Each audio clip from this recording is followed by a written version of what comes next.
Salut à tous, on se retrouve aujourd'hui pour parler du FC Barcelone en ce vendredi 2 juin et on commence tout d'abord avec Alba, la famille Alba. Pourquoi? Parce que comme Sergio Busquets, il y a quelques jours, Alba aussi hier une cérémonie par rapport à son départ. N'oubliez pas que ça fait longtemps quand même que ça a été un joueur du Barça. Il ne jouera plus parce qu'il ne jouera pas ce week-end. Xavi l'avait déjà dit, il ne jouera pas aussi le match contre Vissel Kobe, le dernier match du Barça. Ça sera un match amical. Donc Alba, il a dit: je tiens à remercier les supporters du Barça. Vous m'avez permis de vivre les plus beaux moments de ma carrière. Même dans mes rêves les plus fous, je n'aurais pas pu imaginer partir ainsi. Toujours avec lui. Il a parlé de Busquets, lui aussi qui a quitté le club. Busquets est une plus grande légende que moi. Il a gagné plus de titres que moi. Je ne l'ai battu qu'en but marqué. Il a rigolé en disant ça, bien sûr. Jordi Alba, il parle aussi de sa connexion qu'il avait à l'époque avec Messi. Je cherchais toujours à lui passer le ballon parce que je savais qu'il allait marquer les buts. Je me fichais qu'il ait beaucoup de défenseurs autour de lui. Je savais qu'il allait marquer. Jordi Alba fait énormément de passes décisives à l'époque pour Léo Messi. Cette connexion marchait très bien.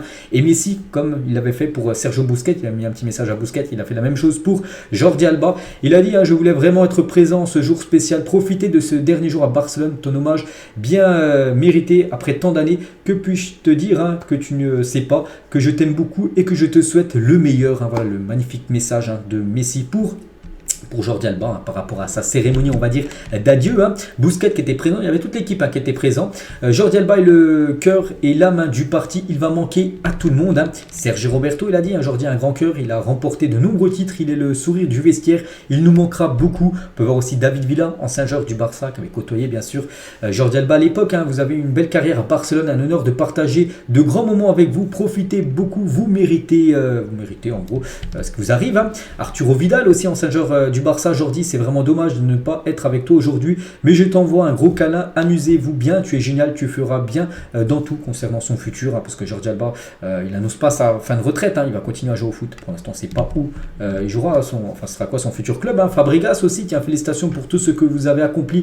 Je sais que ce n'était pas facile, vous avez été là pendant de nombreuses années, je vous souhaite tout le meilleur, je vous aime beaucoup. Donc beaucoup, voilà, il y a beaucoup de messages bien sûr, comme Suarez, merci pour tout Jordi, nous avons passé de très bons moments ensemble, ce n'est pas une décision facile, je vous souhaite bonne chance pour la suite en gros de ta carrière. Ter Stegen, c'était un privilège de jouer avec Alba, il est un modèle dans l'équipe, la joie qu'il nous a donné. J'ai beaucoup appris de lui, il est unique. Nous avons joué beaucoup de matchs ensemble, ou même Pedri, qui était interviewé hier. Donc lui, parce que là, il y avait pas mal de messages des joueurs qui n'étaient pas là. Des joueurs qui n'étaient pas là. Par exemple, Pedri, lui, était là.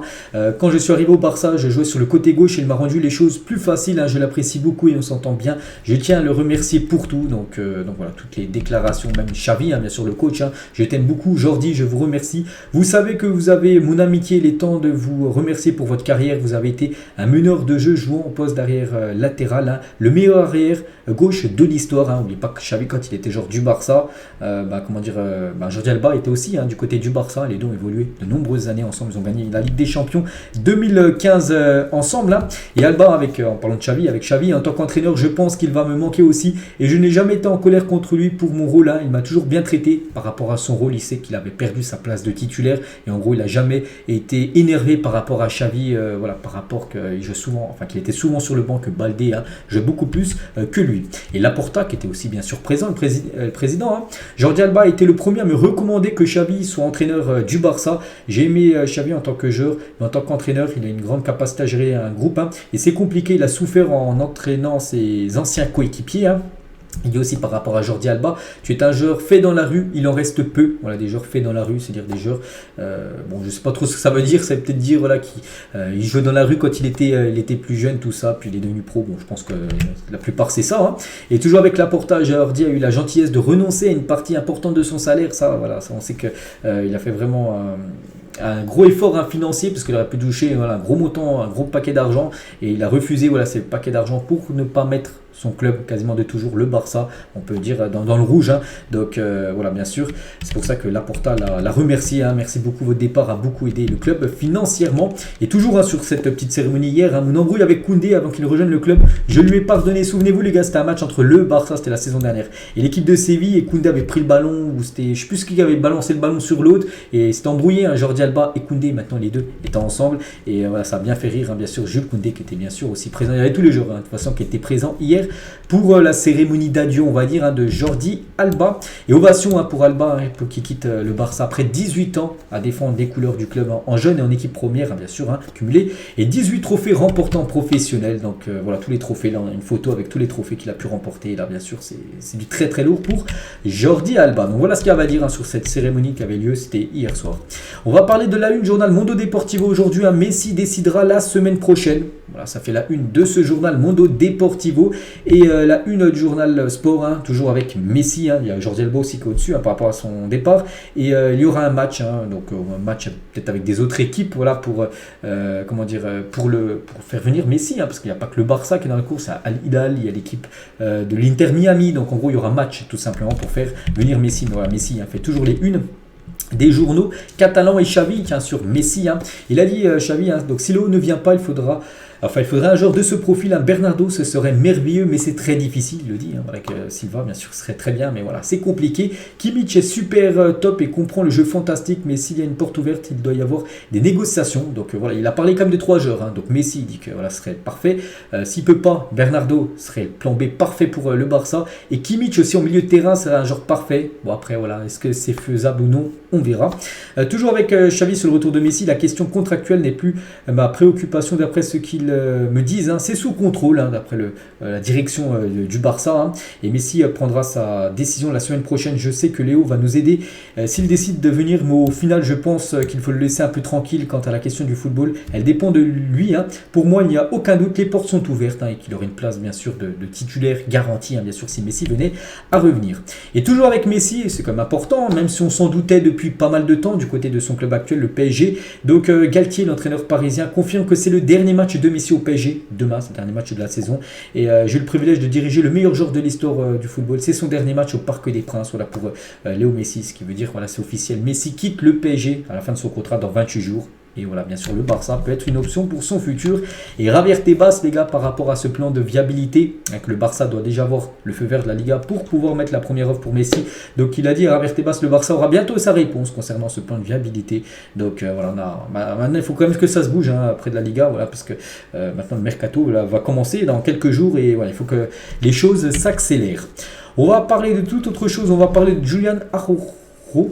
Pourrait rester au Barça la saison prochaine, à ce joueur qui est arrivé en provenance de Los Angeles Galaxy lors du dernier mercato hivernal. En plus je crois qu'il est arrivé le dernier jour, le 31 janvier, bref. Donc il s'entraîne bien et a montré des qualités intéressantes. Donc il s'entraîne actuellement du côté du Barça et Xavi est plutôt satisfait, et surtout Xavi pourrait peut-être l'utiliser au poste de latéral droit, où il y a un gros manque en latéral droit.